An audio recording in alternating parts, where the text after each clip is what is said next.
Son las 9 en punto de la mañana de este viernes 30 de mayo del año 2025.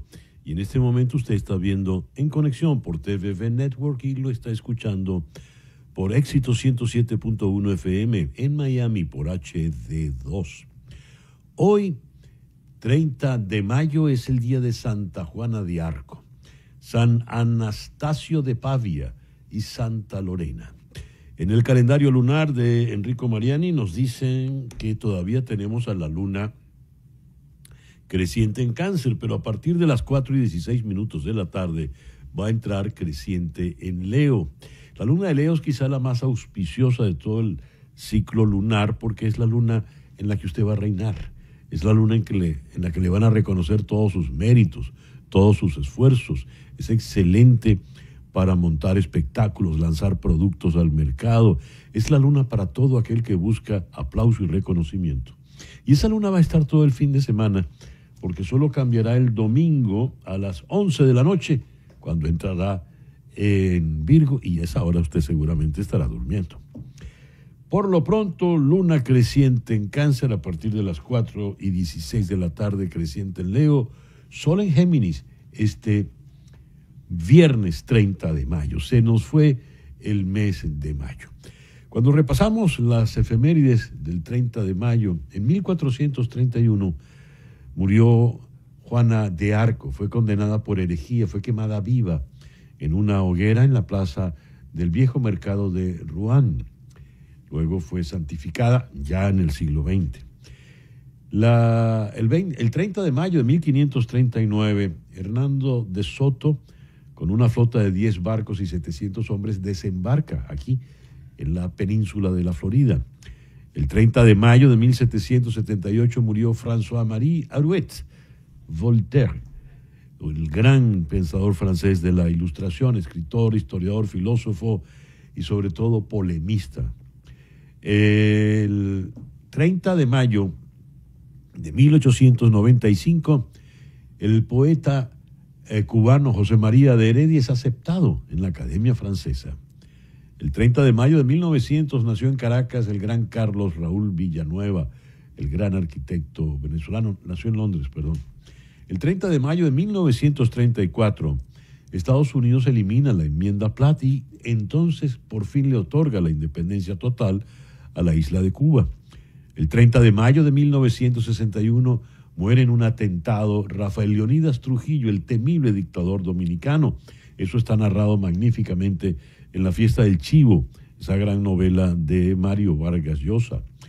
El 30 de mayo de 1996 comienza la debacle venezolana, cuando la Corte Suprema de Justicia condena a Carlos Andrés Pérez por malversación genérica agravada a 2 años y 4 meses de arresto domiciliario. En ese entonces el presidente Pérez había dicho hubiese preferido otra muerte. Los venezolanos también. El 30 de mayo del 2024, el año pasado, un jurado en la ciudad de Nueva York declara culpable a Donald Trump por 34 delitos graves por falsificar registros comerciales para ocultar pagos realizados con el fin de evitar la divulgación de información personal perjudicial antes de que se dieran las elecciones del 2016. El programa que te hemos preparado para el día de hoy lo vamos a iniciar en Copenhague con el economista José Manuel Puente, quien ha preparado un estudio muy interesante que ha titulado Venezuela, colapso económico, evaluación de gestión y ruptura democrática. Es interesantísimo las cifras que nos trae, son interesantísimas las cifras que nos trae Puente. Luego, en Baltimore, vamos a conversar con Eduardo Soto, analista político de Raven. Elon Musk se va del gobierno del presidente Trump. ¿Qué dejó? ¿Qué se lleva tras 125 días? 125 polémicos días. En Washington vamos a hablar con Laura Dipp, directora del programa para Venezuela de WOLA, la oficina de Washington para América Latina. Diosdado Cabello ha desatado una persecución feroz contra las ONGs en Venezuela, las acusa de ser terroristas a estas organizaciones defensoras de derechos humanos. ¿Qué está ocurriendo en Venezuela? Luego vamos a conversar en Lima con Ariel Segal, especialista en el Medio Oriente y en la política israelí. Con él vamos a abordar las últimas incidencias en el conflicto de Gaza, que ya está extralimitando pues todos los límites. Disculpen la redundancia, está extralimitando pues todas las barreras humanitarias. El foro de hoy, la ley del hielo. ¿Qué es eso de la ley del hielo? ¿Es esto una forma de abuso encubierta? Lo vamos a abordar con la psicóloga Irina Faneite en Houston y con la psicóloga Marly Rivera en Orlando. Después vamos a conversar con María de Gracia, la hija de el dirigente político Américo de Gracia, quien es un preso político de la dictadura venezolana. Ella acusa que su padre está muy, muy enfermo con una bronquitis crónica. Diosdado Cabello ha dicho que se acabe la habladera de paja. En fin, vamos a hablar con María de Gracia. Y vamos a cerrar con Juan Carlos Méndez Guedes, el autor de esta magnífica novela, Cuando vuelva diciembre. Él está en Madrid. Ese, pues, el programa que te hemos preparado para el día de hoy, 30 de mayo. Ahora, por favor, toma nota de este número telefónico. 305-468-0044. 305-468-0044. Ese es el teléfono de María Trina Burgos. María Trina es una abogada venezolana con más de 25 años de experiencia trabajando temas migratorios en los Estados Unidos. Ella puede trabajar tu caso independientemente de donde vivas, porque está licenciada para trabajar en los 50 estados de la Unión y también en Puerto Rico. Si estás en Venezuela, llama al 212-771-3040, 212-771-3040. Esa llamada sin costo adicional para ti va a repicar aquí en Miami, en la oficina de María Trina Burgos. Son tiempos muy, muy difíciles, tú lo sabes ya por las noticias, por las experiencias personales, por lo que te dicen los amigos. Es imperativo, urgente, necesario contar con un buen abogado migratorio. Y te recomiendo entonces a María Trina Burgos, tu abogada venezolana de inmigración. Anota su número, 305-468-0044. 305-468-0044. Y a las 9:08 de la mañana vamos entonces con las noticias más importantes del día de hoy. Un tribunal de apelaciones restableció temporalmente ayer los aranceles recíprocos de la administración Trump, mientras revisa un fallo de un tribunal inferior que bloquea los nuevos gravámenes a las importaciones. Esta última medida se produce un día después de que el Tribunal de Comercio Internacional ordenara al gobierno de Trump detener la mayoría de sus nuevos gravámenes, incluido un arancel de importación base del 10% sobre casi todos los socios comerciales de los Estados Unidos en un plazo de 10 días. El fallo argumentó que el presidente Donald Trump se excedió en su autoridad al utilizar una ley de poderes de emergencia de 1977 para imponer aranceles. Trump ha utilizado los aranceles para atraer la manufactura de regreso a Estados Unidos, según dice, potencialmente reducir el déficit federal y obtener influencia para negociar acuerdos comerciales más favorables. La decisión del Tribunal Federal está suspendida hasta el 9 de junio, cuando el Tribunal de Apelaciones escuchará los argumentos del caso. Sin embargo, los aranceles siguen bloqueados para dos pequeños importadores de juguetes con sede en Illinois, en virtud de un fallo separado emitido por un juez federal en Washington, D.C. Los analistas afirman que este tira y afloja legal ha generado incertidumbre en la política comercial de los Estados Unidos, lo que podría afectar las negociaciones en curso.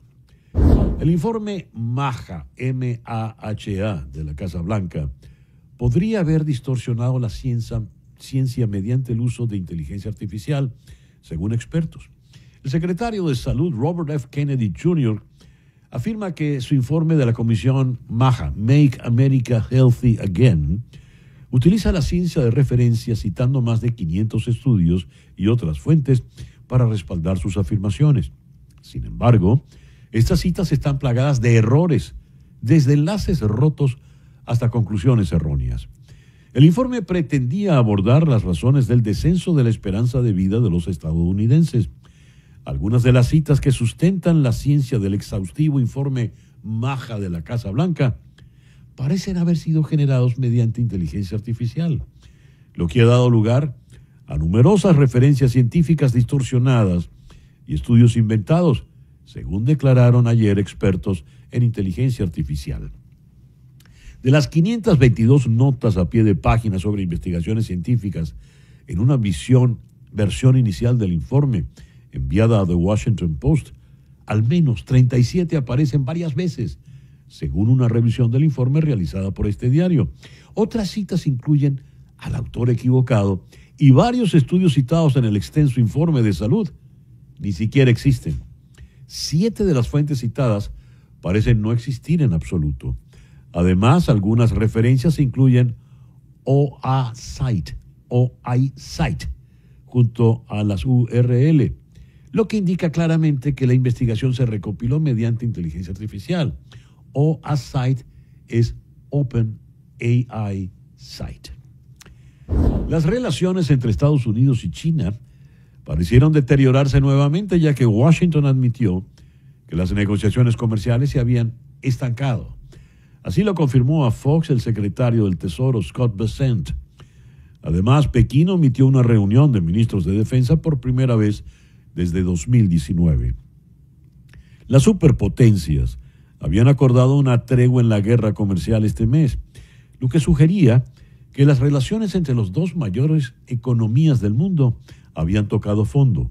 Sin embargo, desde entonces han intensificado las restricciones a las exportaciones y cualquier avance en las negociaciones comerciales probablemente requerirá que sus líderes hablen de manera directa, admitió el señor Bessent.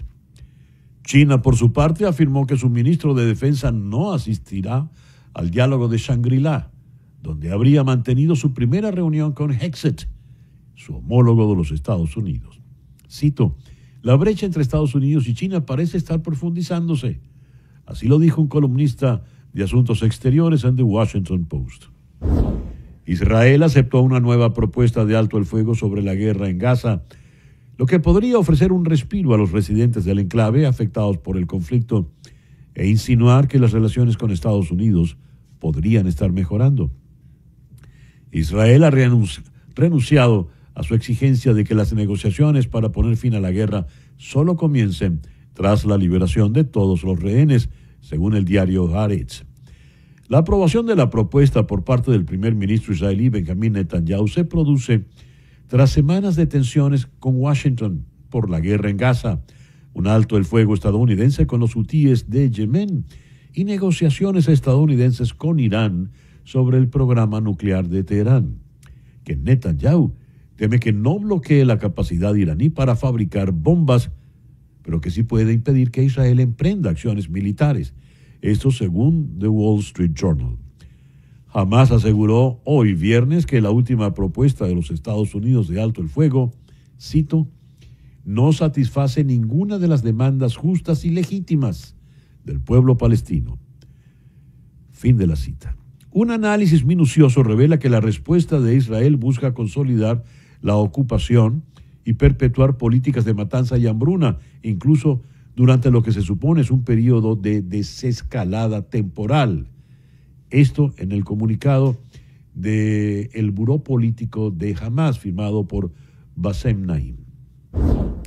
Los mexicanos votarán el domingo en las primeras elecciones judiciales de la historia del país, las cuales, según advierten los críticos, podrían marcar el fin de la democracia. La encuesta de tintes kafkianos en la que se elegirán a los 900 jueces, desde los ministros de la Corte Suprema hasta los magistrados estatales, ya se ha visto empañada por acusaciones de interferencia gubernamental, incluyendo la entrega de información a sus simpatizantes sobre por quién votar.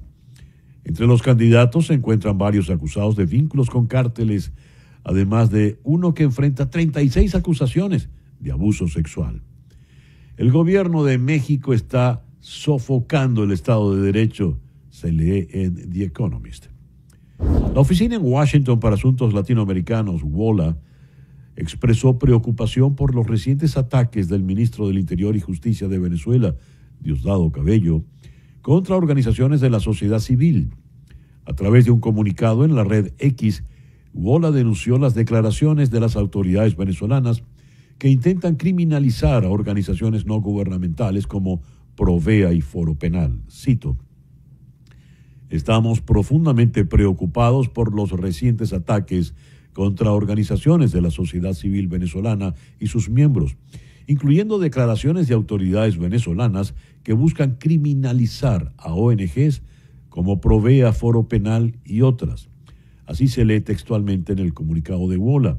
La organización destacó que estas ONGs han defendido los derechos humanos en Venezuela durante décadas, actuando con valentía, integridad y un firme compromiso con la verdad. Hoy son una de las pocas fuentes confiables sobre abusos y sobre las condiciones reales en el país, concluye el comunicado de WOLA.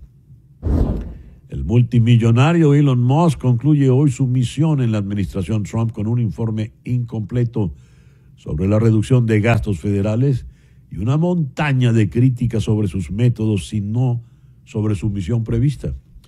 Se espera que se reúna con el presidente Trump esta tarde para una conferencia de prensa en la oficina oval para marcar así el final de su mandato de 130 días como asesor especial del gobierno. Tras meses al lado de Trump en la Casa Blanca y en Mar-a-Lago, Musk ha regresado gradualmente a su rol de CEO en sus empresas y ha sido entrevistado por la prensa general, incluida CBS, en una gira de medios de despedida.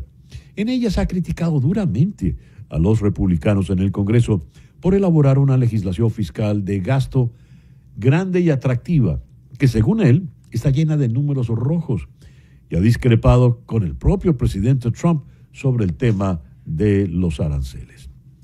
Y a las 9:17 de la mañana vamos con nuestro editorial de hoy. Quiero leerles una carta que se ha dado a conocer de Juan Pablo Guanipa, el líder político opositor venezolano, ahora preso político de la dictadura. Dice: escribo esto en mi 10º mes de resguardo, en caso de mi secuestro por las fuerzas del chavismo. Lamentablemente, si estás leyendo esto, pues ese día llegó. Las fuerzas del régimen me han detenido. Admito que este año ha sido duro. La muerte de mi esposa, estar lejos de mis hijos, el fraude del 28 de julio y la represión desmedida de la que ahora soy víctima. A pesar de esto, aprovecho para dejar claro algo al mundo. El pueblo venezolano sigue firme. El 28 de julio los venezolanos salimos en masa a votar en contra de la dictadura y a favor de la libertad. El 29 de julio el pueblo salió a las calles a protestar contra el fraude dictado por Maduro y sus cómplices. Ante ese masivo rechazo popular, el chavismo respondió con la primera política de terrorismo de Estado que ha ocurrido en América Latina desde las sangrientas dictaduras militares del Cono Sur. El chavismo, que nació con balas y sangre, usa el terror y el secuestro para evitar su inevitable salida del poder. No obstante, Maduro y sus esbirros son personas de carne y hueso. No tienen oportunidad contra este pueblo destinado a hacer historia. Estos meses de clandestinidad me lo han dejado claro. En cada acción de calle que hemos hecho, los venezolanos demostramos que queremos libertad y lucharemos por ella. Los venezolanos fuimos pioneros en traer la libertad a nuestra región con los ejércitos de Bolívar, Sucre y Urdaneta. Nuestra historia nos pesa y estamos dispuestos a hacer todo lo humanamente posible para hacerle honor a ella. Pero estamos peleando en contra de un régimen despiadado y poderoso, un régimen que secuestra a abuelos y niños, un régimen sin escrúpulos que tiene de aliados internacionales a Irán, China y otros enemigos de la libertad, un régimen que causó la mayor crisis humanitaria y migratoria de este hemisferio. A la comunidad internacional, continúa Juan Pablo Guanipa, no les pedimos que peleen por nosotros. Liberar a Venezuela es nuestra responsabilidad. Lo hicimos en la independencia en la férrea resistencia contra las dictaduras del siglo pasado y lo volveremos a hacer ahora. Solo pedimos que nos acompañen ante el monstruo que nos acecha. No cedan ante las mentiras del chavismo y las legiones de normalizadores que han financiado. No cedan ante los esfuerzos de vender a Maduro como el mal necesario. Lo único necesario de ellos es su salida. Al pueblo venezolano, que la represión y la barbarie no nos dobleguen. Enfrentemos a este régimen de vergüenza con valentía, aplomo y coraje. Hoy estoy injustamente preso, pero jamás derrotado. Que viva Venezuela libre. Escrito en la ciudad de Caracas en el mes de mayo de 2025. Juan Pablo Guanipa, hoy en día preso, como tantos presos por la dictadura de Nicolás Maduro. 9:21 de la mañana. Una pequeña pausa y ya regresamos entonces con nuestra primera entrevista de hoy aquí en Conexión.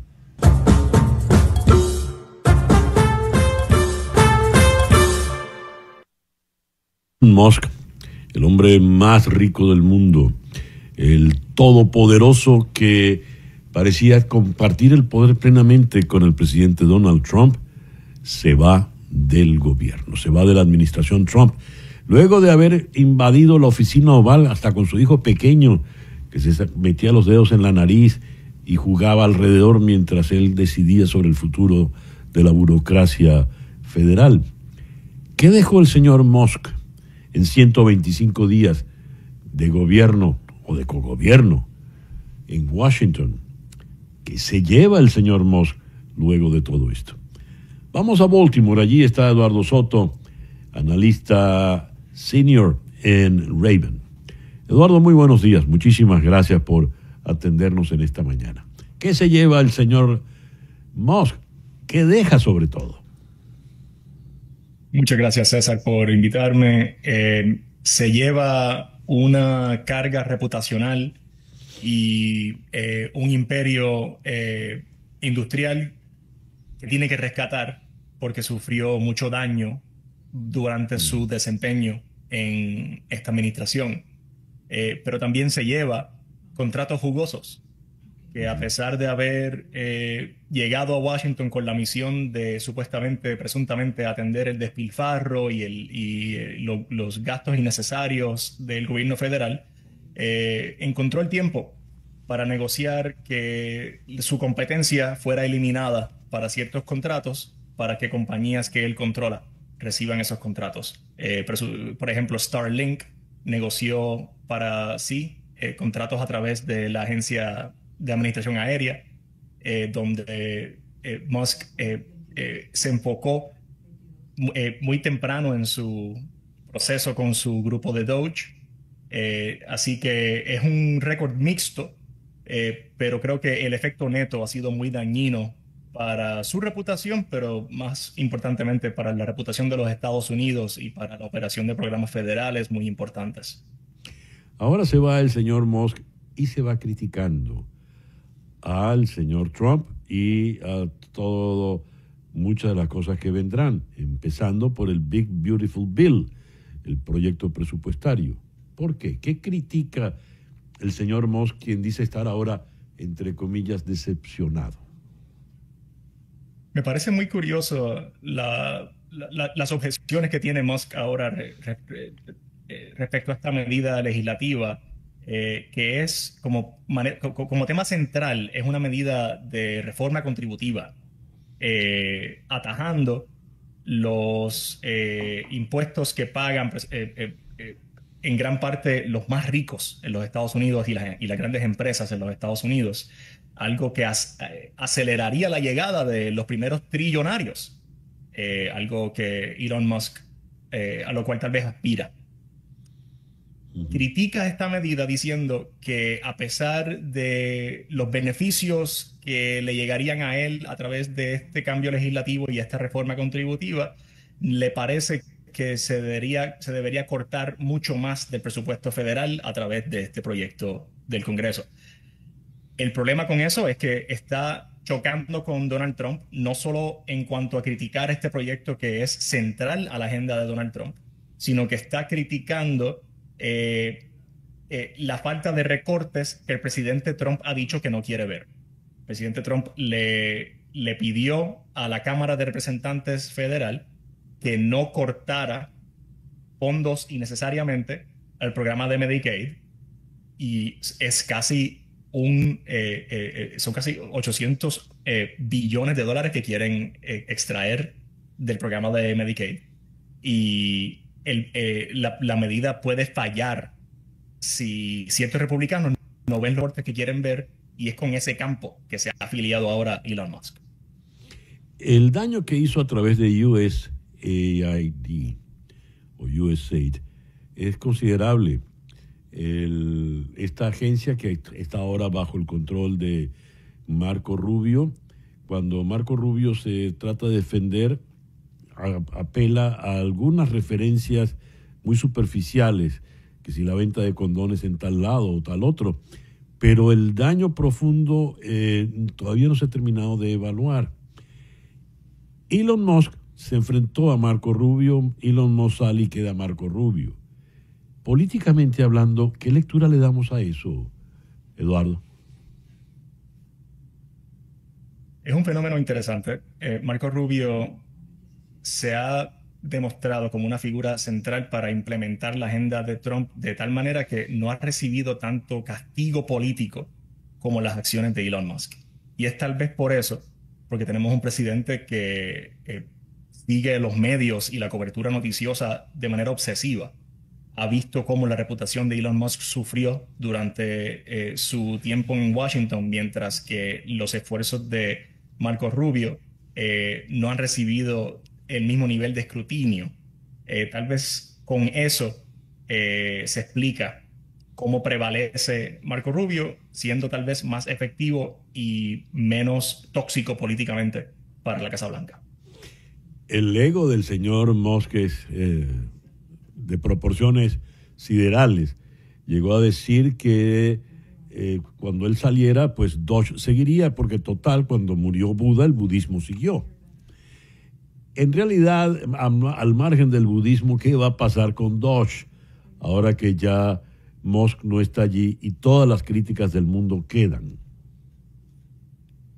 Lo interesante va a ser cómo la misión de Doge evoluciona si no tiene al mando a Elon Musk. Porque la misión oficial de esta entidad que se formó dentro del negociado de servicios digitales al nivel de Casa Blanca, su misión era una de encontrar despilfarro a nivel federal, cortar programas que no eran eficientes y que malgastos. Sin embargo, en el desempeño de esa misión vemos un elemento ideológico,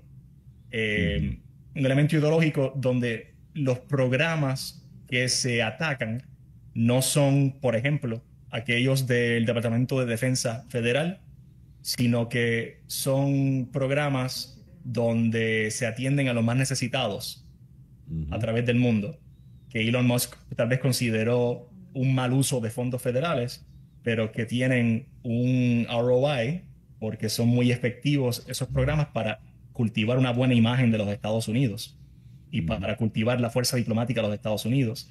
Atacaron también programas que investigan a los patronos por violaciones federales, por tener empleados menores de edad, niños trabajando en sus factorías. Atacaron la seguridad aérea, tal vez porque chocaba con la agenda industrial de Elon Musk como líder de sus compañías. Así que se prestó para una misión ideológica un poco distinta a lo que dijeron públicamente sería su misión, y también tuvo el efecto, tal vez por casualidad, de beneficiar económicamente a Elon Musk. Veremos si eso continúa con su partida. Eduardo, comentaste un caso de evidente corrupción, cómo tomó medidas para perjudicar a su competencia y beneficiar a sus empresas. Eso es un detalle que quedará allí y ya en algún momento será castigado. Pero además, para uso personal, se lleva mucha información. A través de estas razias que hizo en varias oficinas federales, nadie como Elon Musk tiene tanta información del ciudadano estadounidense en estos momentos. ¿Eso qué significa? ¿Qué puede hacer Elon Musk, él con sus redes sociales y sus múltiples negocios con toda esa información, Eduardo?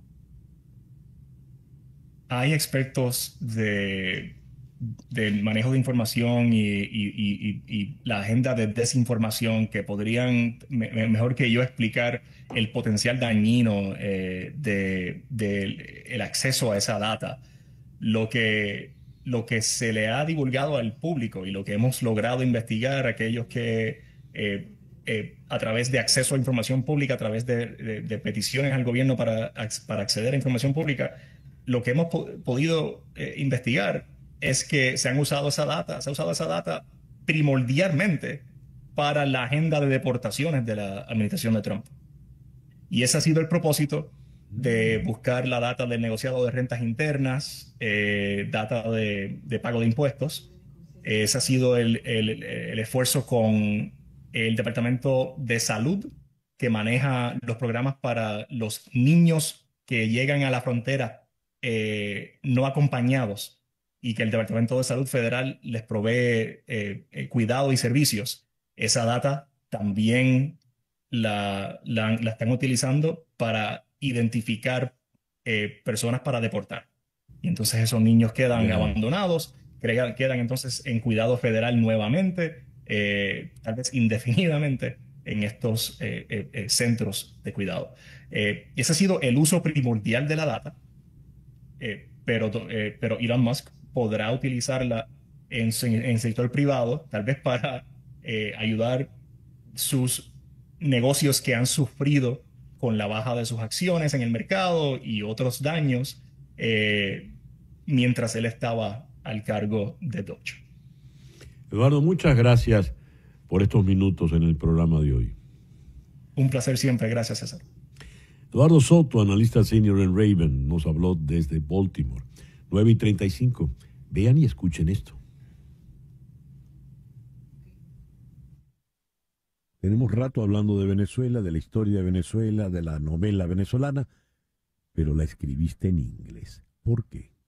Yo quería contar esta historia para un mercado distinto, para una audiencia distinta. Los venezolanos que se lean este libro creo que les va a gustar mucho, se van a sentir identificados, se van a sentir reconocidos en el libro, van a reconocer momentos que a ellos los impactaron personalmente, y eso creo que les va a dar mucha felicidad, alegría, le va a hacer sentimientos. Pero a las personas que no conocen la historia venezolana, yo creo que este libro les va a dar un impacto distinto, porque van a llegar a conocer las dificultades de nuestro país de una manera mucho más íntima, y quizás les va a sorprender de alguna manera, porque son cosas a las cuales ellos no están acostumbrados, ¿no? Siempre me ha llamado mucho la atención el autor que escribe en un idioma que no es el suyo.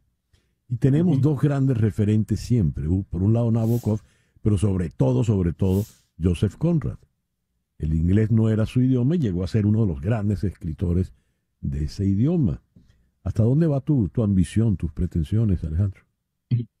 Bueno, primero, esos nombres son demasiado grandes como para yo tratarme de parecer a ellos, ¿no? No, mi ambición es seguir escribiendo sobre Venezuela, seguir escribiendo en inglés, seguir tratando de escribir sobre Venezuela para que otra gente la conozca y traducirlo en español, obviamente. Ojalá este libro ya esté traducido en español muy pronto y poderlo llevar a cualquier lugar del mundo. Pero mi ambición es seguir escribiendo sobre nuestra historia, sobre nuestra gente, lo que nos gusta hacer, y ya estoy trabajando en la segunda, por ahí vamos. Muy bien. Freedom is a Feast, de Alejandro Puyana, editado por Little Brown. Enhorabuena, Alejandro. Una novela realmente interesante y, como comentaba en la entrevista con Puyana, escrita en inglés. Son las 9:37 de la mañana. En el Congreso de la Asociación de Estudios Latinoamericanos, que se realizó en San Francisco la semana pasada, el doctor José Manuel Puente, destacado economista venezolano, presentó una ponencia: Venezuela 1980-2022, colapso económico, evaluación de gestión y fraude electoral. Puente sostiene que puntualmente En el periodo 2014-2020, Venezuela sufrió la peor crisis en magnitud y duración de su historia, con una pérdida del 75,29% del PIB total, además de representar la peor crisis económica que se haya vivido en el mundo en las últimas 4 décadas, y el único país que sufrió una hiperinflación en América Latina en este siglo XXI. ¿Por qué? Vamos a Copenhague, donde en este momento se encuentra José Manuel Puente. José Manuel, muchas gracias por atendernos en el programa de hoy. Muchas gracias, César. Con un malestar de gripe, pero muy bien, sobreviviéndola. Bueno, espero que te mejores pronto. ¿Por qué ese periodo 2014-2020 fue tan literalmente sangriento? Sí, hubo una tormenta perfecta, César Miguel. Durante este periodo se implementaron en Venezuela controles de precios, controles de cambio, controles de tasas de interés, controles en el mercado laboral, en la movilidad laboral, y además hubo un agresivo uso de las expropiaciones y nacionalizaciones, que evidentemente hizo que Venezuela se convirtiera en el país con la menor inversión directa extranjera del continente. Es decir, el modelo de desarrollo no tenía gasolina para crecer a altas tasas. Y por supuesto fue un ciclo de recesión. Esto lo hemos estado discutiendo un grupo de colegas. De hecho, en San Francisco se presentaron varios trabajos sobre el tema. Francisco Rodríguez tiene un libro también sobre este tema. Y lo que no cabe duda es que el colapso de Venezuela entre el 14 y el 20 es el mayor ciclo recesivo que ha vivido Venezuela, el mundo, al menos desde el año 80. E inclusive con alguna data, lo que pasa es que no hay mucha data homogénea, más atrás del 80, podríamos hablar que probablemente la peor contracción para un país en periodo de paz. Es decir, es algo realmente abrumador. Es un cuerpo económico que pesaba 100 kilos y después de 7 años de una enfermedad muy fuerte, muy virulenta, perdió 75% de su masa muscular. Y eso en paralelo con un ciclo de hiperinflación entre el 17 y 21, Venezuela vivió una hiperinflación que fue la única hiperinflación del siglo XXI de 4 años y algunos meses. Entonces esa combinación de factores simplemente deshilacharon a la economía venezolana y generaron impactos sociales muy fuertes sobre los ciudadanos, especialmente sobre los más pobres, y tienes un ciclo, colapso, desajuste social y pérdida de capital humano, migración, consecuencia de la conclusión de la terrible crisis que hizo que los salarios venezolanos sean hoy, tanto el mínimo como el promedio, los salarios más bajos de toda América Latina. En el periodo 2020-2025, en este quinquenio, ¿qué ha ocurrido? Hubo un ligero crecimiento, de acuerdo a data oficial, muy debatible, porque el Banco Central ha publicado data a contagotas, no ha ofrecido explicación de la metodología que utilizó, hizo empalmes heroicos, pero su crecimiento ha sido, de cualquiera de las maneras, muy pequeño. Todavía Venezuela está, después de estos 5 años de supuesto crecimiento, a 70 sótanos de la planta baja de la economía. Todavía hoy la economía venezolana, solo para darte una idea, el PIB total venezolano después de la contracción es hoy menor al de República Dominicana, una pequeña isla en el Caribe que hace 30 o 40 años tú me hubieras dicho que Venezuela iba a tener un PIB, el país con las principales reservas de petróleo del mundo, un Producto Interno Bruto menor al dominicano, y tú hubieras dicho que eso no era posible, y ocurrió. República Dominicana hoy tiene un Producto Interno Bruto más grande que el de Venezuela, y el de Venezuela, consecuencia de este cóctel de política económica tan nocivo que llevó a Venezuela al peor ciclo económico de su historia.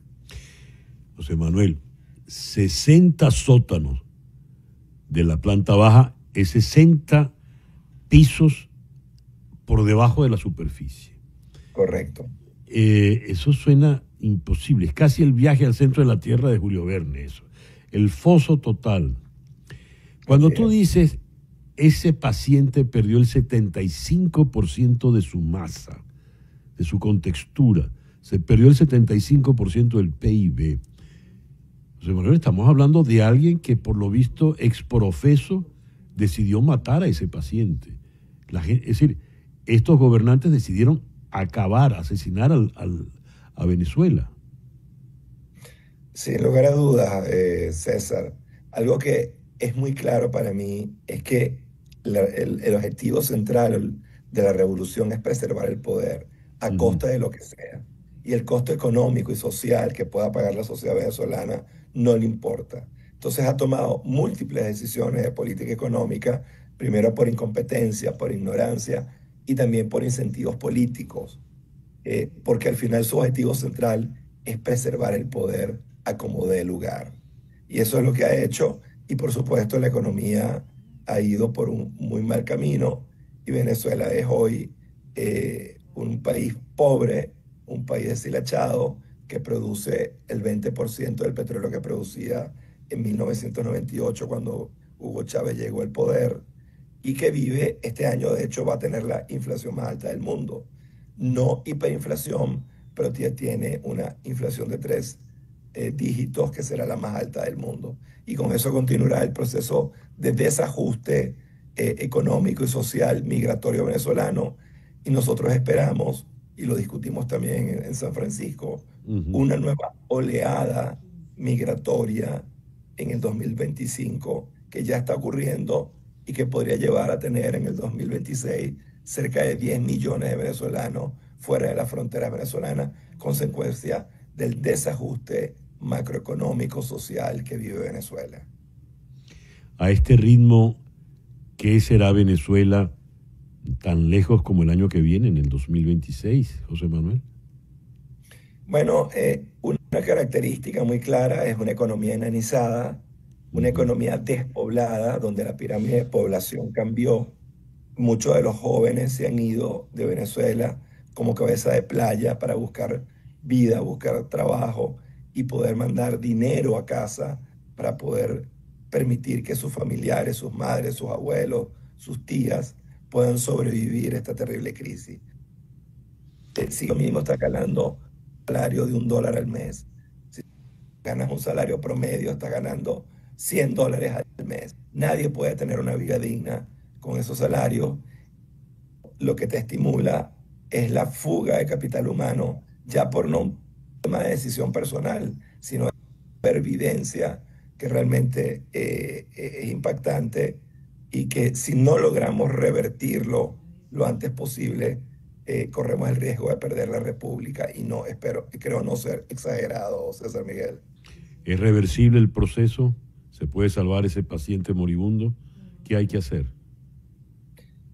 César, sí es posible. Muchos países del mundo han caído en crisis similares, o no tan agudas, pero similares.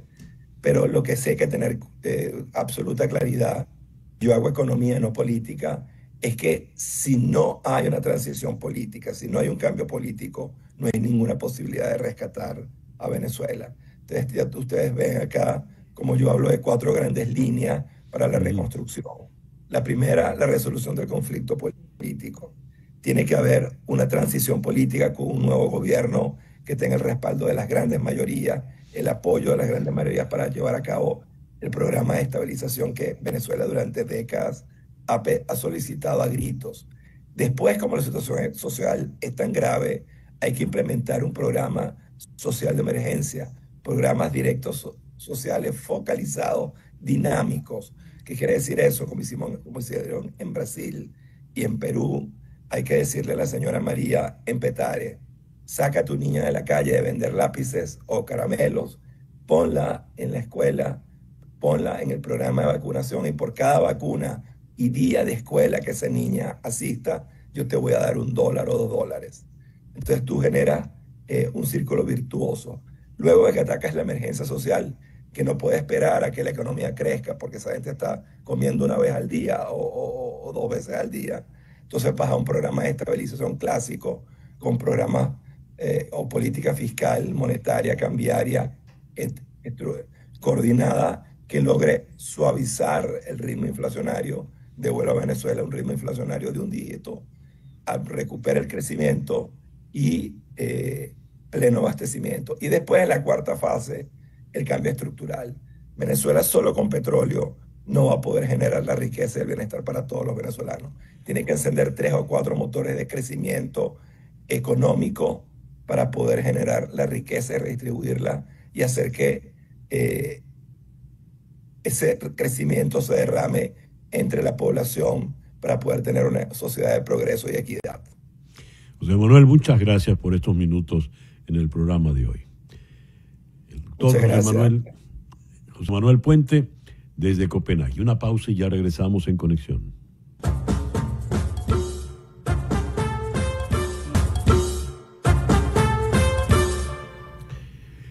Leo lo siguiente.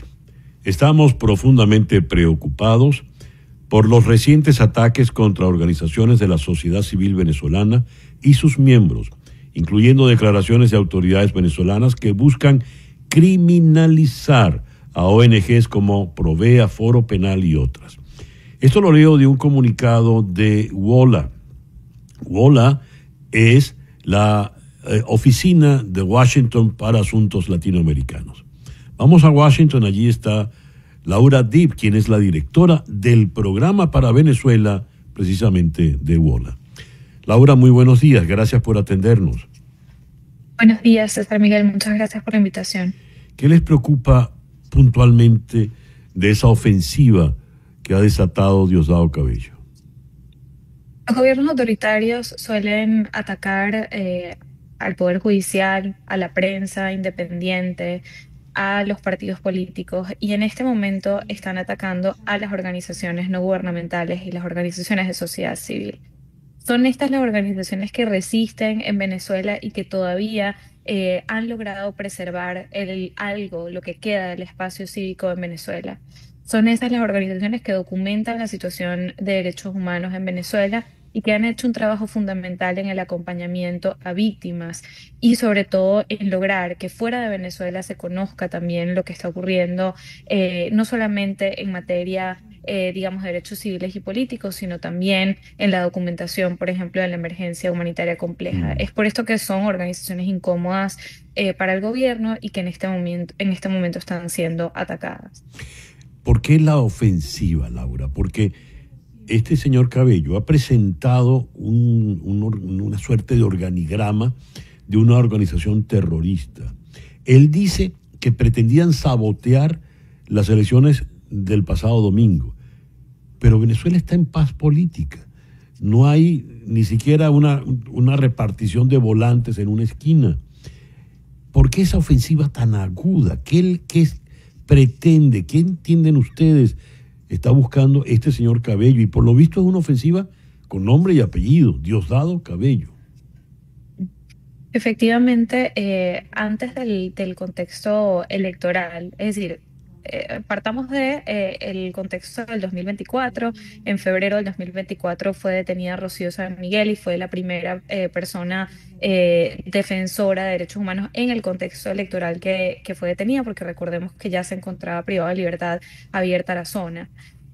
A partir de allí vimos un incremento de la represión, luego por supuesto del 28 de julio un nuevo incremento de la represión y antes de estas elecciones locales o las elecciones de legisladores y gobernadores hubo un nuevo incremento de la represión y fue en primer lugar desaparecido y luego supimos que efectivamente estaba privado de libertad Eduardo Torres, quien es abogado de Provea. Sin embargo, desde las organizaciones internacionales nos hacemos la misma pregunta, César Miguel, que tú, y es por qué luego de que ha transcurrido ya el contexto electoral, ya vimos la terminación de este periodo de las licencias, ¿no?, que terminaba el día 27 de mayo, las licencias petroleras, pues nos preguntamos por qué está arremetida contra las organizaciones de derechos humanos. Creemos que tiene que ver con este contexto pues, de profundización de un gobierno autoritario en Venezuela, luego de haber perdido toda la legitimidad en materia electoral también. Haciendo un poco de memoria, creo que Diosdado Cabello ya está a la altura de Tarazona, de Pedro Estrada, Miguel Silvio Sanz y los grandes esbirros represores de las dictaduras del siglo pasado. ¿Han establecido ustedes, pregunto, tendrá alguna relación el incremento de la represión con la fuga, la escapada de los refugiados en la Embajada de Argentina? Yo creo que es importante distinguir y tratar de proteger a quienes defienden derechos humanos, pero creo que también es necesario enmarcar esta persecución dentro de una política sistemática y generalizada de perseguir a todas aquellas personas que sean percibidas como parte del disenso al gobierno. Y por eso es que el gobierno mete en un mismo saco tanto a miembros de la oposición como a defensores de derechos humanos, a pesar de que los defensores son personas que no tienen una postura política y que realmente el trabajo que hacen está basado en principios. Creo que, por supuesto, lo que ha ocurrido con estas personas que salieron de la Embajada Argentina ha dado paso a una nueva ola represiva. Y creemos que es fundamental en este momento buscar los mecanismos, sobre todo desde las misiones diplomáticas que todavía tienen presencia en Venezuela, para tratar de disminuir estos niveles de represión. Y en particular, en el caso de Eduardo Torres de Provea, es fundamental que los miembros de su familia puedan verificar su integridad física. Desde el 9 de mayo, que él fue desaparecido, no fue sino hasta el 17 de mayo que se pudo confirmar que efectivamente estaba en el helicoide, y la familia no ha podido verificar su integridad física. La primera vez que se vio a Eduardo Torres o que se supo de él fue en esa fotografía que mostró el ministro de Interior, Justicia y Paz en la rueda de prensa, en donde por primera vez se ve a Eduardo Torres vistiendo un uniforme azul propio de las personas que son privadas de libertad en Venezuela. Es muy preocupante, ha insistido en la integridad física. Esta semana conversé con el hermano de Juan Pablo Guanipa, quien pide fe de vida. Es decir, se está temiendo lo peor. ¿No habrá límite en esto, Laura? Pareciera que el gobierno, que es un gobierno autoritario, ya ha cruzado todas las líneas. Tenemos documentación en Venezuela de que existen casas clandestinas de tortura, hay nuevos centros de detención en donde hay razones para creer que se están cometiendo actos de tortura, como lo es el Rodeo 1, en donde sabemos que hay sobre todo personas extranjeras. Recordemos que desde el 28 de julio del año pasado las organizaciones llevan un conteo en Venezuela de aproximadamente 50 personas que se encuentran desaparecidas. Entonces, lo que está ocurriendo en Venezuela es muy grave y creo que es fundamental seguir elevando la voz. Y es por eso que estas organizaciones ahora son perseguidas, y son perseguidas además en un contexto en el que ha entrado en vigor la Ley de Fiscalización de Organizaciones No Gubernamentales, que busca criminalizar el trabajo de esas organizaciones y prevenir que puedan recibir financiamiento, controlar el trabajo que hacen, pedir listas de beneficiarios de esas organizaciones, y es una jugada típica de los autoritarios. Estas leyes antisociedad existen en Rusia, en Georgia, en Nicaragua, en Hungría, y más recientemente también en Perú y en El Salvador. Laura, muchísimas gracias por atendernos en el programa de hoy. Gracias a ti. Laura Diep es la directora del programa para Venezuela de WOLA. Nos habló desde Washington. Son las 10 de la mañana. Escuchen esto. Unas décadas antes de que Diego de Almagro y sus hombres llegaran en 1536 a lo que poco después fue La Serena, en el norte de Chile, los habitantes del valle del río Elqui aún eran enterrados con llamas que parecían abrazarlos. Ahora un estudio multidisciplinario ha estudiado los restos de los camélidos. Desde sus huesos hasta sus genes, pasando por el sarro de su dentadura, han servido para determinar que los animales eran domésticos. Empezaron a enterrarlos juntos en torno al año 1000 de esta era y dejaron de hacerlo cuando los incas, que consideraban a la llama una simple bestia de carga, empezaron a sepultar a los suyos sobre aquellas tumbas conjuntas. En 2014, cuando se iba a desbordar la carretera panamericana, los obreros encontraron restos humanos. Se inició entonces una excavación antes de que el progreso, borrara la historia. El Consejo de Monumentos Nacionales de Chile protegió un área de 380 por 50 metros. Esa fue la superficie sondeada por el equipo de la arqueóloga Paola González de la Fundación El Olivar, que toma el nombre del lugar del yacimiento que acababan de descubrir. Y lo primero que llamó la atención de los arqueólogos fue la disposición de los cuerpos, ambos, humanos y animales, en posición fetal lateral, como acostados. Se miran uno y otro entre humano y camélido, describen estas figuras simétricas. La posición es totalmente no anatómica, o sea, ningún camélido toma esta posición de cúbito lateral flexionado de forma idéntica al ser humano cuando muere, dice la arqueóloga González. Para ella, están marcando alguna suerte como de fusión de identidades, de acompañamiento. Si buscamos algo con lo que asimilarlo, diría que está acompañando en este tránsito al ser humano, acompañarlo en el tránsito por la muerte, igual que hacían a su manera los egipcios mucho antes y al otro lado del mundo. Vamos ahora a subir de esta historia en Chile a la ciudad de Lima, donde está el profesor Ariel Segal, experto en la política israelí y en los temas del Medio Oriente. Ariel, muy buenos días, muchísimas gracias por estar con nosotros en el programa de hoy. Buenos días, pero no estoy escuchando bien, hay problemas de señal. Ajá, ¿me escuchas ahora? ¿Ahora me escuchas ahora mejor? Sí. Ahora sí. Bueno, me alegro. Bueno, Ariel, buenos días, un placer. Ariel, las noticias que vienen con relación a Gaza son cada vez más difíciles. Los testimonios de médicos, de voluntarios, son desgarradores. Y la imagen del embajador, del observador palestino en Naciones Unidas en la reunión del Consejo de Seguridad, donde quebró en llanto, pues no deja de desconcertar, de estremecer. Más allá del conflicto bélico, ¿qué está pasando en Gaza en este momento? ¿Qué información manejas? Sí, bueno, en este momento lo que hay es una terrible situación, las condiciones de los habitantes de Gaza, en los más de 2 millones de pobladores de esa franja pequeña. Y en términos de ayuda humanitaria, Israel prácticamente expulsó, el gobierno de Netanyahu prácticamente expulsó a muchas de las organizaciones que se encargaban de proveer de alimentos y servicios básicos a los palestinos, bajo el argumento que yo no puedo manejar cuán de cierto hay o no, o de que muchos de estos personas trabajaban para Hamas. Sí se conoce de casos de algunos, se han identificado algunas personas que estaban en unas cuantas de estas ONGs que eran miembros de Hamas y que cumplían, digamos, un doble rol, uno supuestamente humanitario y otro de dar información sobre dónde se encuentran las tropas israelíes en Gaza.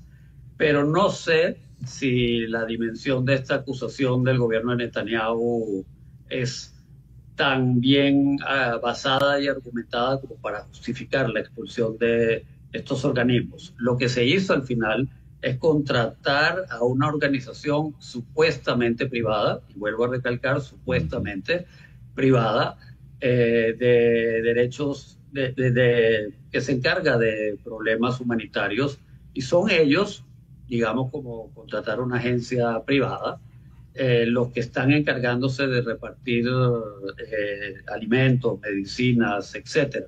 Lo hacen en determinados puntos que se le ha indicado a la población, lo hacen en presencia o en cercanía de las tropas israelíes, incluso a veces de tanques, etcétera. Y esas son algunas de las imágenes que están llegando a los medios extranjeros. Esa es parte del reclamo. Primero, no es suficiente la presencia de esta organización para cubrir a los 2 millones y pico de palestinos. Y segundo, que muchos de ellos tienen algo de temor por la presencia de las tropas israelíes en esos puntos de abastecimiento. Ya. Yendo al conflicto bélico, hay una propuesta de alto el fuego que jamás ha rechazado, y en paralelo he leído la expansión de colonos en Cisjordania, que no deja de ser algo que va a complicar mucho más una eventual paz. ¿Cómo ves la situación, Ariel? No, nada bien. Bueno, no es un secreto que a mí no me gusta el gobierno de Netanyahu, no me gusta el personaje y no me gusta la mayoría de los miembros que integran su gabinete y que integran su coalición de gobierno, porque hay un partido especialmente de extremistas religiosos nacionalistas. Son ellos los que impulsan ese tipo de iniciativa quieren repoblar Gaza, quieren volver a construir asentamientos, es decir, pueblos o pequeñas ciudades judías en Gaza, y son ellos los que ya viven en muchos de estos asentamientos en Cisjordania y acaban de pasar esta ley. Pusieron probablemente a Netanyahu contra la pared de que si no pasaba esta ley, que crea una cantidad enorme de nuevas ciudades en Cisjordania, pudiesen tumbarse al gobierno. Hay que recordar que siendo Israel un sistema parlamentario, para poder ser primer ministro, si un partido no tiene la mayoría, es decir, la mitad de los escaños del parlamento más uno, que es el caso en Israel, el partido de Netanyahu es dependiente al menos de 4 otros partidos políticos.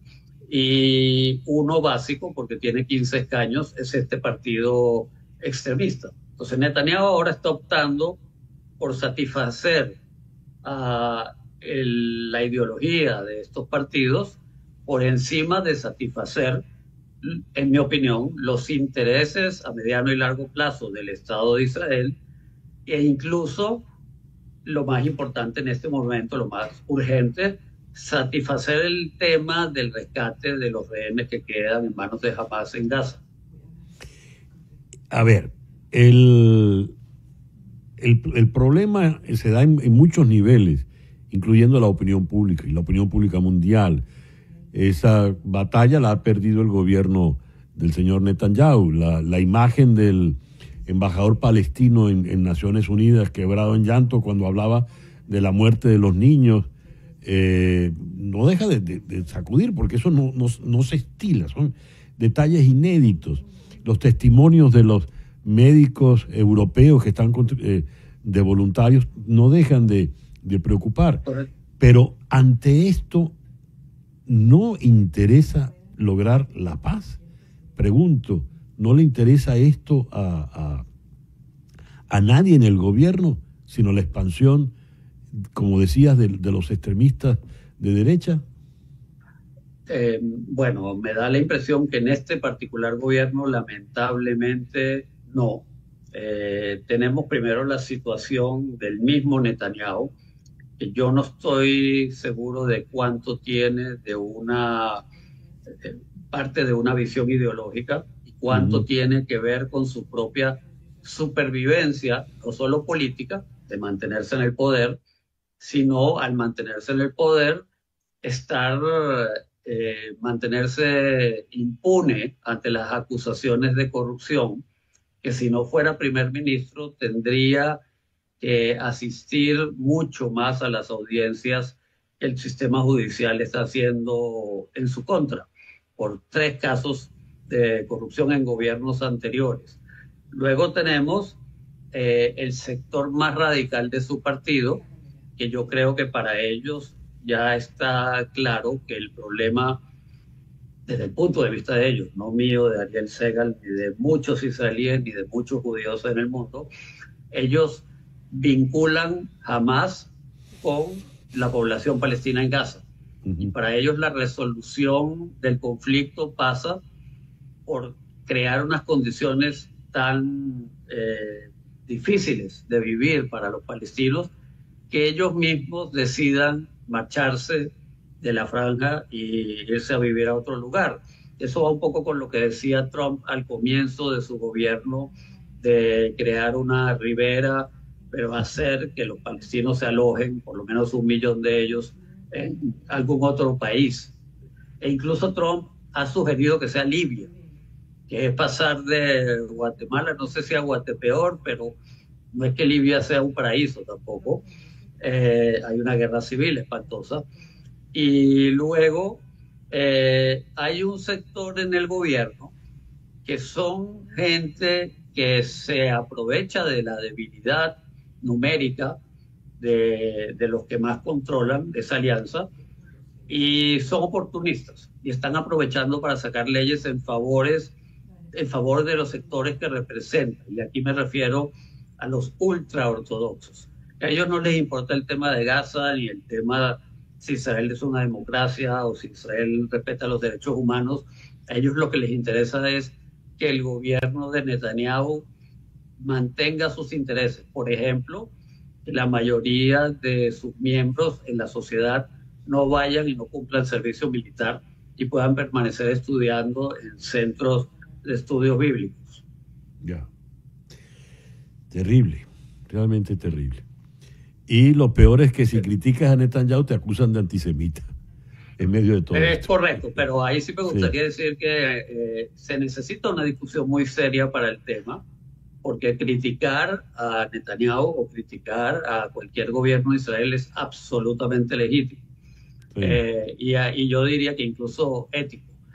Pero cuando ya se critica como cuestionando el derecho de Israel a existir, ahí es donde para mí se pasa la línea. Claro, es otra cosa. Entre la crítica seria al antisemitismo. Evidente, tienes toda la razón. Ariel, muchas gracias por estos minutos en el programa de hoy. Ok, muchas gracias. El profesor Ariel Segal nos habló desde Lima. Una pausa y al regreso venimos con el foro de hoy, la ley del hielo.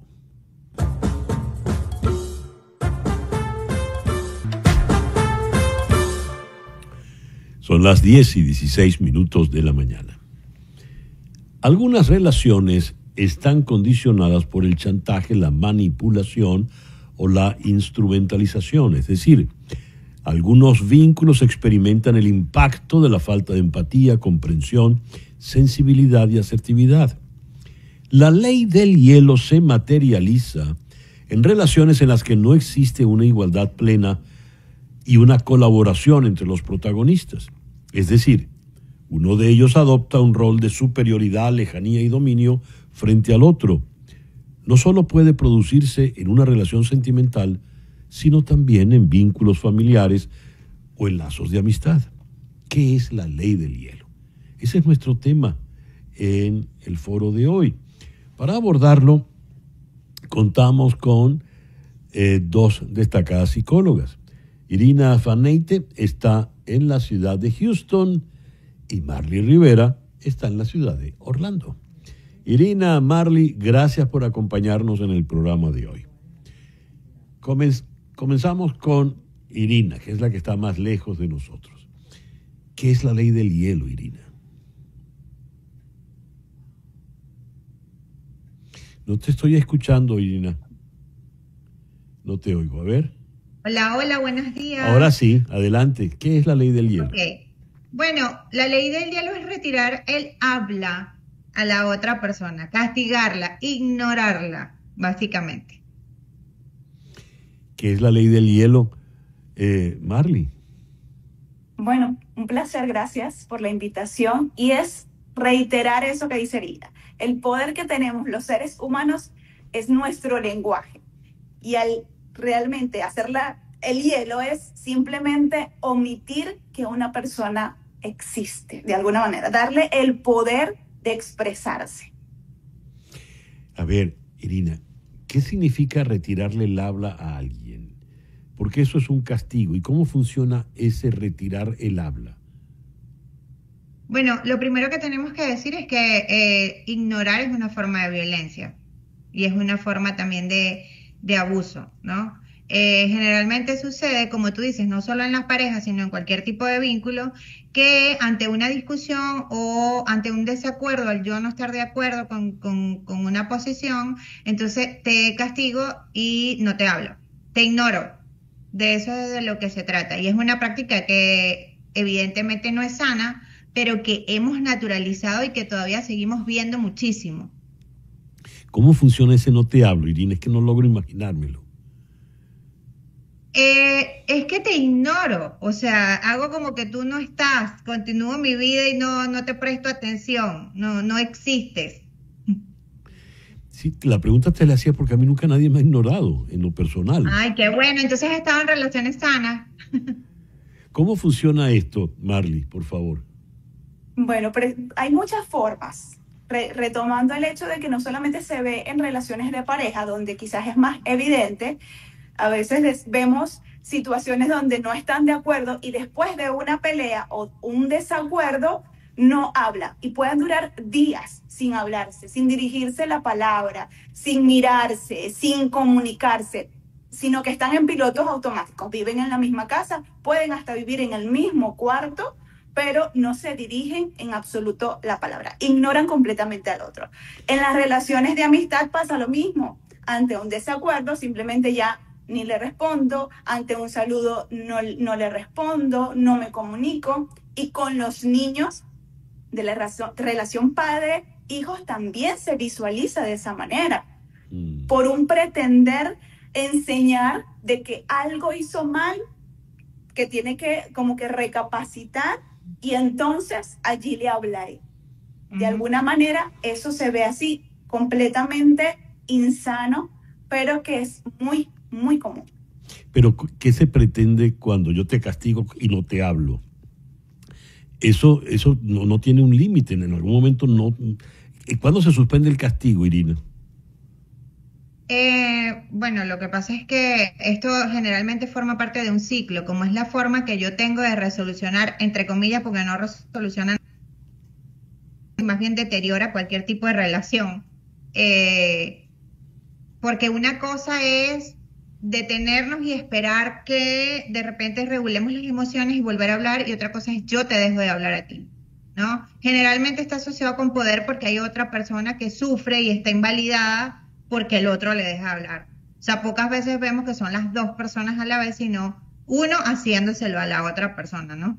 Entonces, el límite es precisamente una de las cosas que debemos buscar con este foro, es que entendamos que no es natural, que no es sano, y poder colocar un límite y hablarlo, porque algunas personas lo hacen sin tener la conciencia del daño que causa, y ahí es donde hay que hablar de límites, pero si esos límites no funcionan, definitivamente un vínculo donde este sea la única forma de resolucionar, pues es un vínculo que hay que romper, retirarse.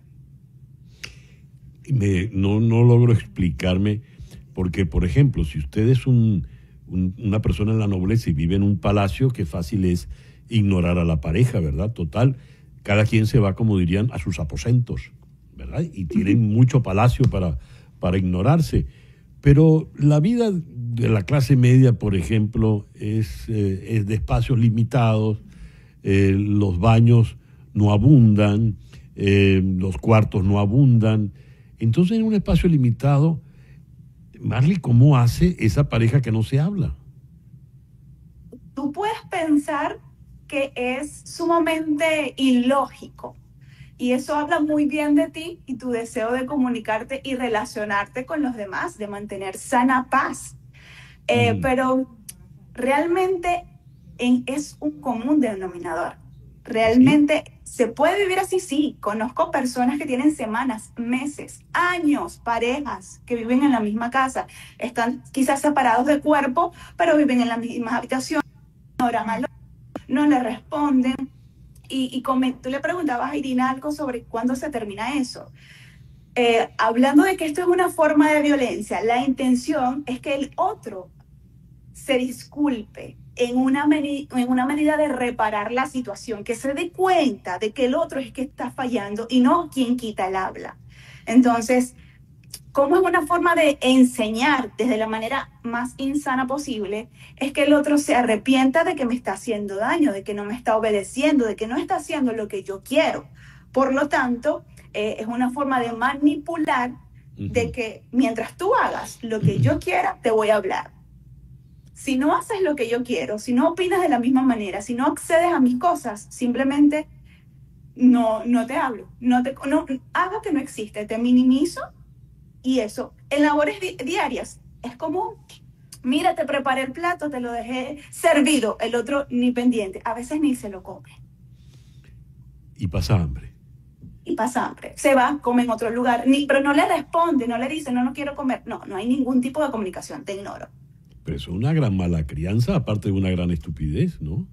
Sí, por eso es que precisamente decíamos que era un patrón aprendido, donde quizás desde pequeños nos enseñaron que la forma de obtener lo que queremos, de mantener una comunicación fluida, es agradando al otro. En este caso, el otro viene siendo, digamos, ese que se cree en poder de tener la razón, sí, de querer que las cosas sean a su manera. Irina, en una relación heterosexual, ¿quién aplica más la ley del hielo, el hombre o la mujer? Me estás dejando una gran responsabilidad al responder esa pregunta, porque estadísticamente hablando yo no tengo ese número. Ajá. Pero lo que sí te puedo decir es que... ¿Y tu experiencia clínica qué te dice? Bueno, definitivamente hay un tema también de una cultura machista importante que no podemos dejar a un lado. Y evidentemente hay ciclos en donde cuando esto aparece, muchas veces no solamente aparece la ley del hielo, también hay otros tipos de violencia que se conjugan. Entonces, desde mi mirada, cuando hay abuso psicológico y hay manipulación, de ahí a otro tipo de violencia hay una línea muy delgada. Entonces, desde mi mirada, la prevalencia va a ser a víctimas mujeres, ¿no? Desde mi mirada, porque también es mi trabajo diario con el tema de la violencia de género y lo veo. Pero estadística de número en cuanto a ley del hielo no te la tengo, ¿no? Pero quieres decir, Irina, que la ley del hielo, que ya es un hecho de violencia, puede incrementarse y dar paso a otro tipo de violencia. Totalmente, sí. Ahora, evidentemente, puede haber personas que no tienen la forma adecuada de resolucionar y son negligentes. Eso también existe. Y también existe que haya un conjunto de tipos de violencia en la relación, ¿no? Entonces, como te decía, es un ciclo donde yo te dejo de hablar, puedo dejarte de hablar y castigarte, y luego te vuelvo a castigar. Es un ciclo que deteriora la relación y que la puede llevar a agravarse, porque la violencia, si no la siempre es progresiva. Entonces, por eso es que es tan importante la gente que nos está escuchando, que naturaliza la ley del hielo todavía, hombres, mujeres, detenerse, tener otras formas de resolucionar, colocar límites o simplemente determinar qué cosa ya no va a ser sana para la relación. Marly, me quedé pensando en los espacios y la ley del hielo, y los baños son pequeños. ¿Cómo hacen esta pareja que no se habla? Se pegan contra la pared, miran al techo para ni siquiera verse a los ojos. No se me ocurre. Pero si viven en esas condiciones, ¿por qué no se separan? Muy buena pregunta. Siempre hemos dicho eso. A veces es por temas de orgullo económico, por bienes. Y yo te voy a poner un ejemplo de cómo pueden estar dos personas en la misma habitación, en el mismo cuarto. Simplemente hay una evitación. Simplemente donde está uno no quiere estar el otro. Exacto. O sea, si tú vas a la cocina, yo me dirijo a ver el carro. Si tú estás en el cuarto, yo estoy en la sala. Y simplemente tratan de tener el mínimo contacto posible, inclusive en el ambiente. Y por eso, sí es cierto, es recomendable, pero a veces hay muchos intereses de por medio, hijos, situación económica. Pero como decía Irina, esto es progresivo. Esto es insostenible por mucho tiempo, más allá de las personas que se acomodan a esta situación, pero la verdad es que esto tiende a ser muy corto en una relación de pareja. O se soluciona, o se vuelve un ciclo vicioso, o simplemente se separa. Es que me llamó la atención, dijiste, suele ser un tiempo muy corto, porque me preocupó cuando dijiste semanas, meses. Muy corto, horas, ¿verdad? No, normalmente a veces es días. En una consulta de pareja puede decir, no, es que tenemos 3 días sin hablarnos, tenemos 5 días sin hablarlo, tenemos una semana, 2 semanas sin hablarnos. Hay un vínculo emocional. Y yo quiero aclarar algo. A veces el silencio no es solamente por conscientemente, a veces inconsciente, a veces es la incapacidad de expresar lo que se siente y de solucionarlo, ¿no? Entonces, Irina decía eso, ya va, hay 2 tipos de silencio. Puede que aquel que esté molesto por algo y que desea que se cumplan sus peticiones, pero también está el que hace silencio de manera inconsciente porque no sabe cómo expresarse emocionalmente, no sabe decir lo que está sintiendo, lo que está pensando. Son 2 tipos de silencio. Normalmente el que estamos hablando acá, que es un tipo de violencia relacional y hasta psicológica, es ese que busca manipular al otro, castigarlo, hacerlo sentir mal, de alguna manera ese silencio hace un daño psicológico, porque hace que el otro se sienta minimizado y su autoestima se degrade. Ahora, Irina, ¿no hay algo de masoquismo en este tipo de comportamiento? Porque no luce muy normal que yo, para castigar a alguien, conviva sin hablarle, porque eso, bueno, yo no sé, ¿será que mi vida es comunicar? Ese es mi oficio, y yo no puedo estar sin comunicarme con alguien, sin por lo menos verle a los ojos a una persona que tengo delante? Pero ¿no hay algo de masoquismo en todo esto, Irina? Me llama la atención que tú hables reiteradamente del espacio, ¿no? Y es que la distancia no es física, la distancia es emocional. Yo puedo estar al lado de la otra persona y mirarla y hablarle de cosas del día a día, con los hijos o en general, e igual estarle haciendo la ley del hielo porque hay una situación ahí que no hablamos y que no nos miramos, ¿no?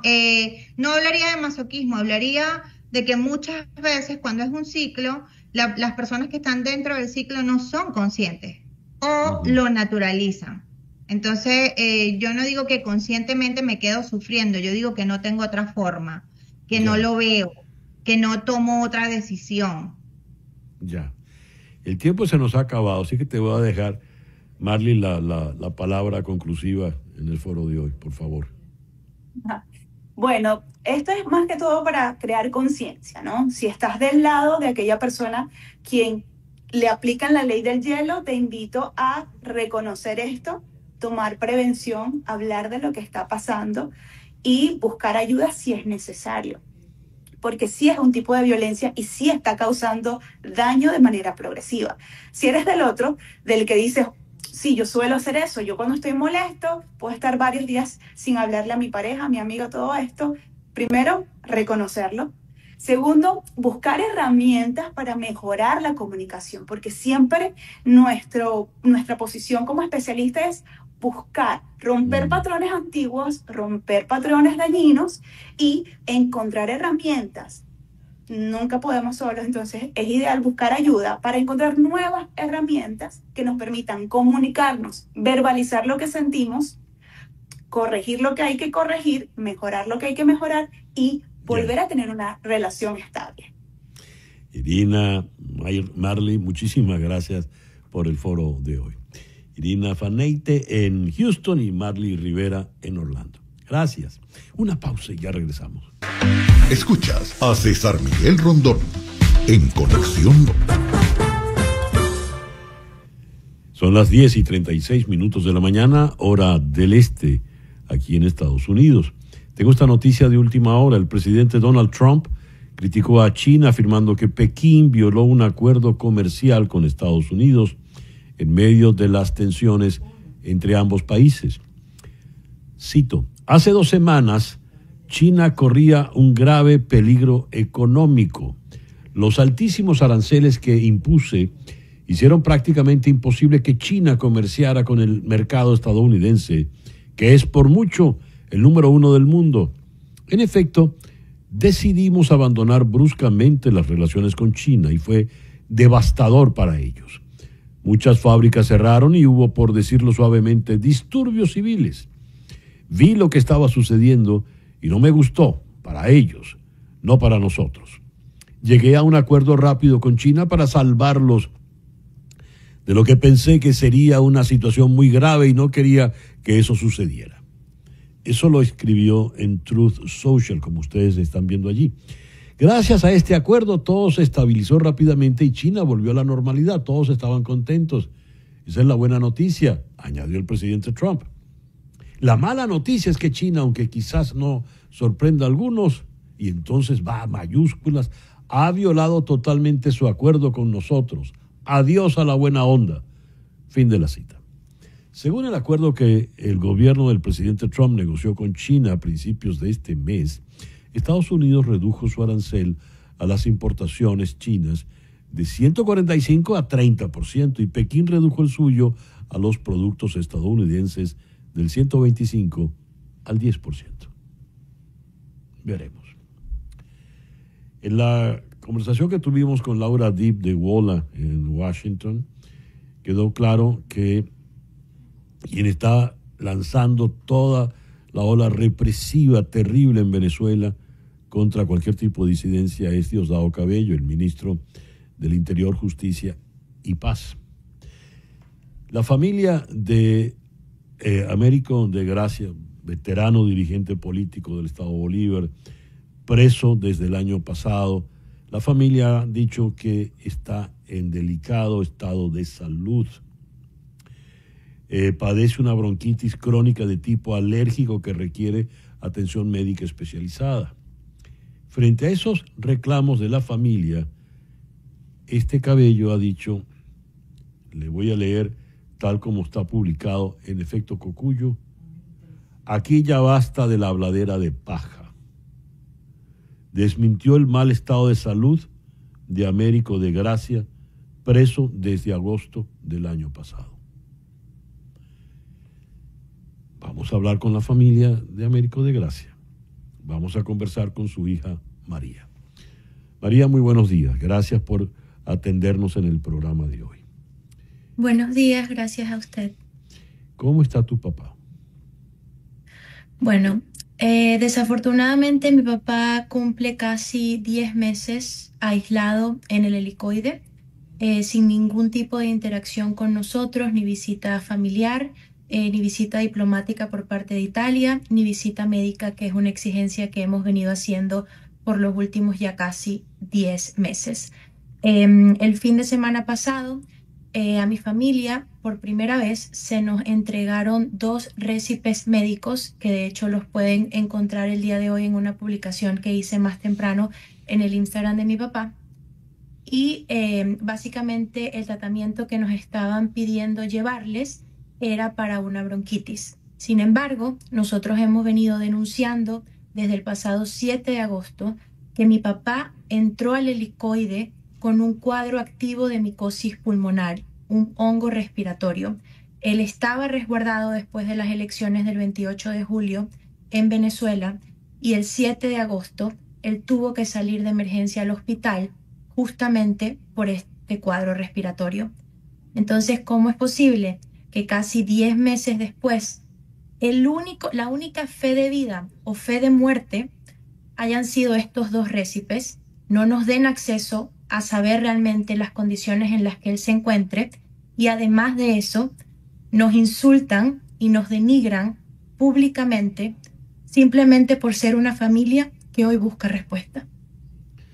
¿Por qué este individuo Cabello dice que ustedes, la familia, lo que están es hablando paja? Me pregunto lo mismo. Mi lucha y la lucha de mi familia no es una lucha política, por ende yo no voy a caer bajo en perder mi tiempo y mi energía en hablar de este individuo. Sin embargo, me parece una vil falta de respeto y de empatía de que él, estoy segura, más que nadie sabe las condiciones que mi papá estaría viviendo hoy dentro del helicoide. Nosotros no tenemos acceso a él, no lo hemos podido ver, no hemos podido hablar con él. Y como bien dije previamente, lo único que nos han dado en casi 10 meses, en casi 300 días, son estos 2 récipes médicos. Me parece lógico y necesario que nuestra postura como familia, no como políticos, porque nosotros no somos políticos, sea exigir que se nos permita ver a mi papá y que a su vez se nos permita el legítimo derecho humano de que él sea tratado y revisado por nuestros médicos de confianza. Porque saquen un expediente médico, saquen un video, díganlo, nosotros no vamos a poder estar en paz hasta que él no sea revisado por médicos.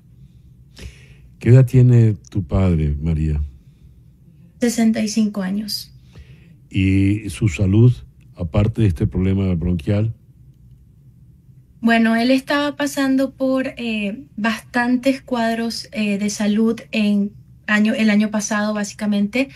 Sumado a eso, él también tiene una cirugía bariátrica que evidentemente pone aún más en riesgo su salud por potencial desnutrición.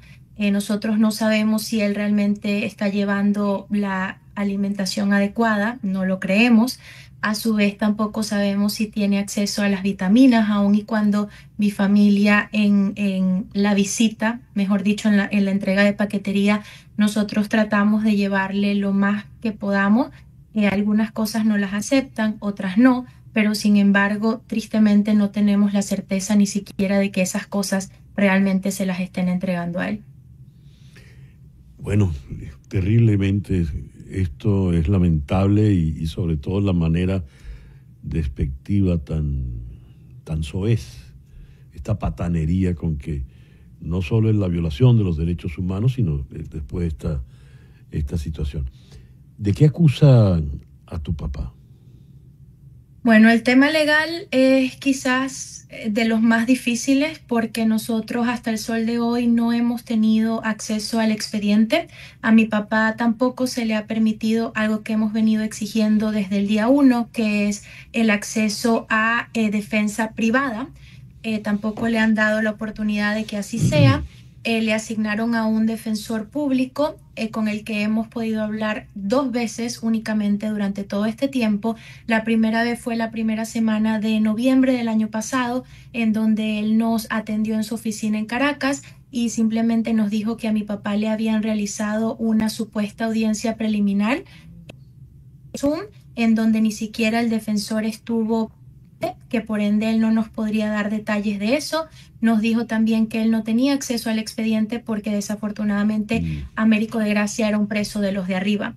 Entonces no supo decir entre una cosa y otra que él asume que los cargos o los delitos que le están dando son, cito textual, los mismos que a todo el mundo: instigación al odio, rebelión y traición a la patria. Eso es básicamente la información que tenemos. Lo vimos una segunda vez, en donde nosotros pedimos una reunión para consignar un documento que previamente fue firmado por todos mis hermanos para exigir de manera oficial, mediante él, una visita diplomática por parte del gobierno de Italia, ya que mi papá también tiene ciudadanía italiana y él ni siquiera nos recibió la consignación del documento, dándonos básicamente la misma excusa, que desafortunadamente no está en sus manos poder ayudarnos, nuevamente porque Américo de Gracia es un preso de los de arriba. María recibe todo nuestro afecto y nuestra solidaridad y cuenta con nosotros pues en lo que podamos hacer desde aquí. Gracias. Muchas gracias, eternamente agradecida por el espacio. María de Gracia, la hija de Américo de Gracia, y esa niña no estaba hablando paja. Veamos esto ahora, The Substance, la sustancia, de Coralie Farjat, es una suerte de replanteamiento del retrato de Dorian Gray, la clásica novela de Oscar Wilde, donde un hombre no quiere envejecer y llega a un pacto satánico para que envejezca un cuadro que tiene escondido en el sótano, no él. Pues ese es el planteamiento que lleva la señora Coralie Farjat al cine. Claro, en tiempos contemporáneos, y no se trata de un cuadro, se trata pues de someterse a la cirugía plástica. ¿De qué va la trama?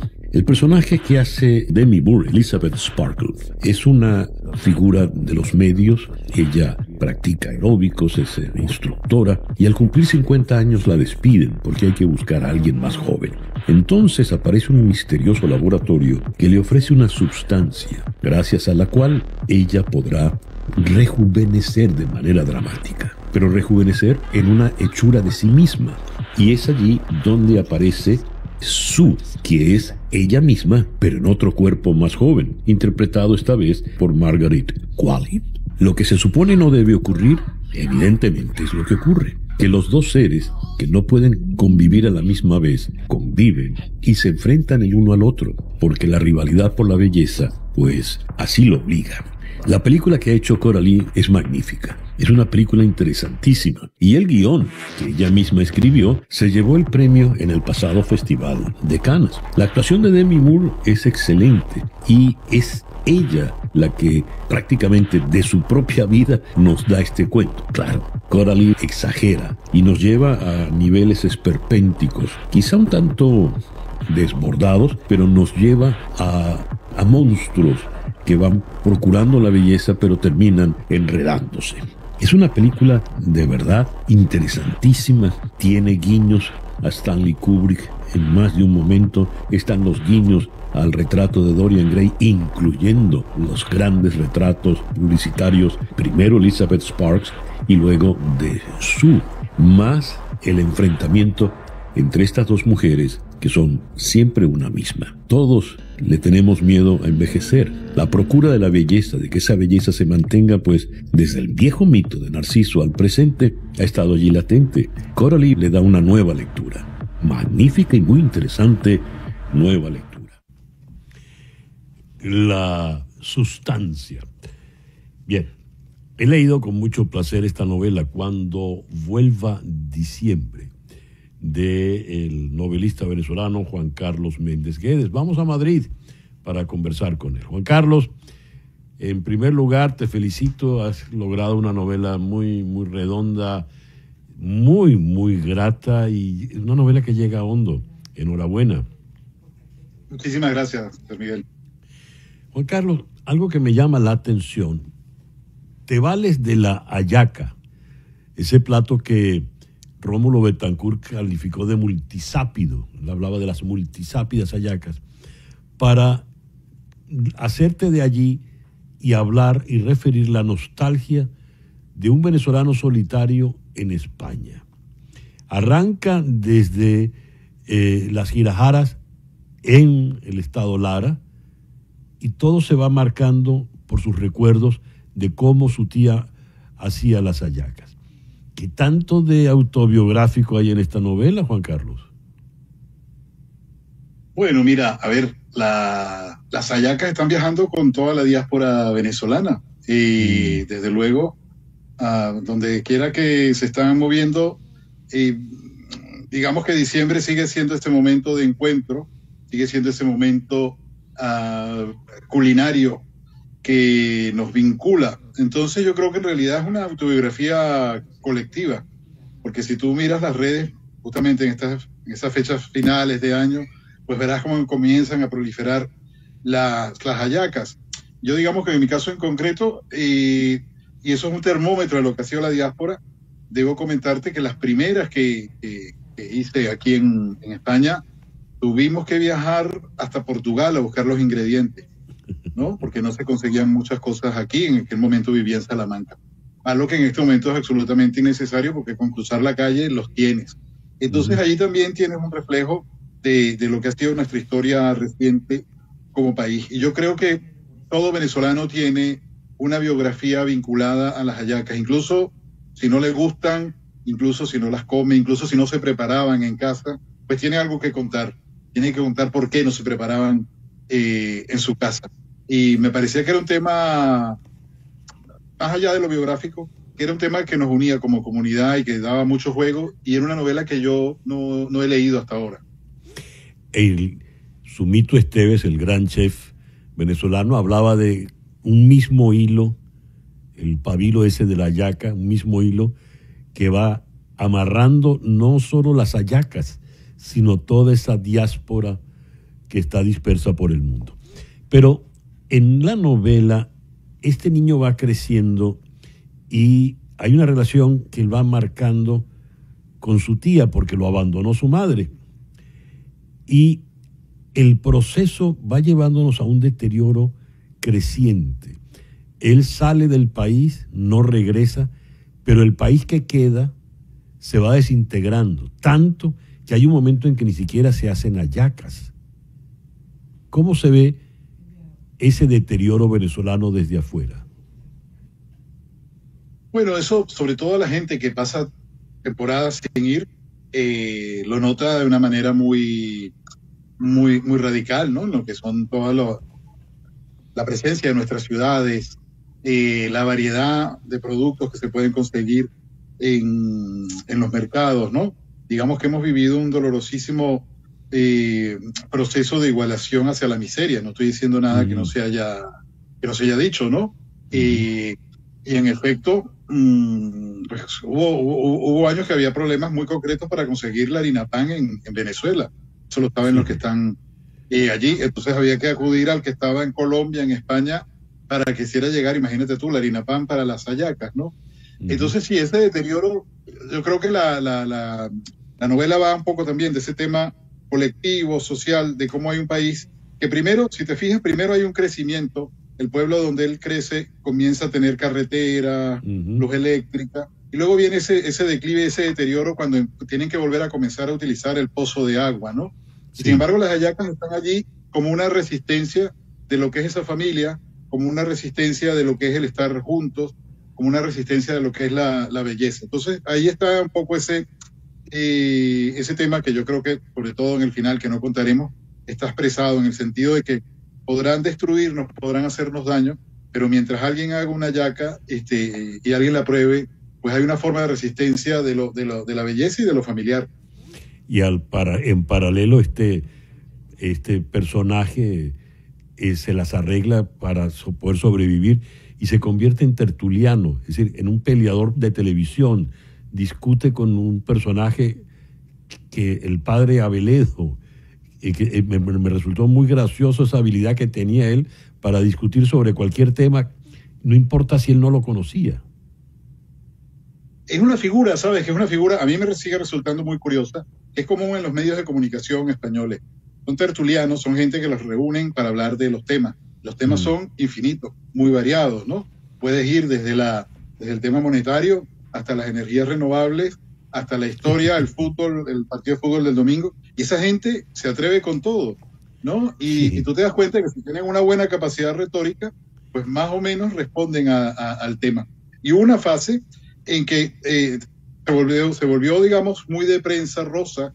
Hubo también una cosa muy del morbo, en fin, de explorar las miserias más profundas del ser humano. Y el personaje de mi novela, pues ha logrado pasar por todos esos ciclos, ha logrado sobrevivir porque él sabe que lo dice en una parte, lo importante no es tener conocimientos, sino opiniones, ¿no? Es algo también muy típico de aquí del bar español donde tú llegas, el señor que está en la barra, él tiene opiniones sobre casi todo. Así es, así es.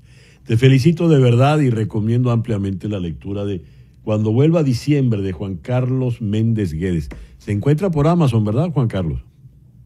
Sí, en algunas librerías de Puerto Rico y en algunas librerías, algunos sitios puntuales donde se vende en español en Estados Unidos. Pero sí, por Amazon se consigue. Maravilloso.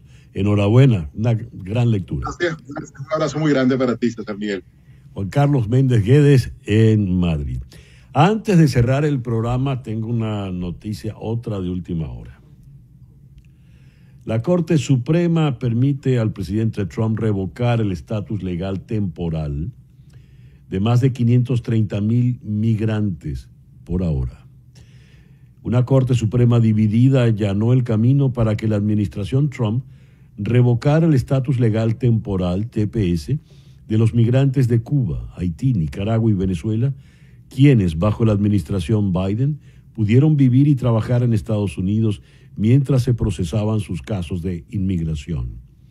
Generalmente, sin un programa de libertad condicional u otras protecciones, un migrante que no tiene permiso para ingresar a Estados Unidos puede ser deportado o detenido en espera de su proceso de deportación. Los funcionarios del gobierno de Trump han adoptado una línea más dura en materia de inmigración que la administración Biden y han criticado duramente el programa. En su primer día en el cargo, Trump firmó una orden ejecutiva que cancelaba la libertad condicional y la secretaria de Homeland Security, Kristi Noem, solicitó su revocación. Lamento mucho cerrar con esta mala noticia. Bueno, el lunes en conexión, este lunes en conexión, los aranceles. ¿El huevo o la gallina o el cuento del gallo pelón? Este lunes en conexión. Gracias por permitirnos estar allí. Tengan todos el mejor día posible y un buen y reparador fin de semana. En Conexión fue una producción de Floralicia Anzola desde 360 Content para TVV Network en los estudios de éxitos Miami 107.1 HD2, con Laura Rodríguez en la producción general, Mariel Sofía Rodríguez en la producción informativa, Carlos Prato en los controles y ante el micrófono, quien tuvo el gusto de hablarles, César Miguel Rondón.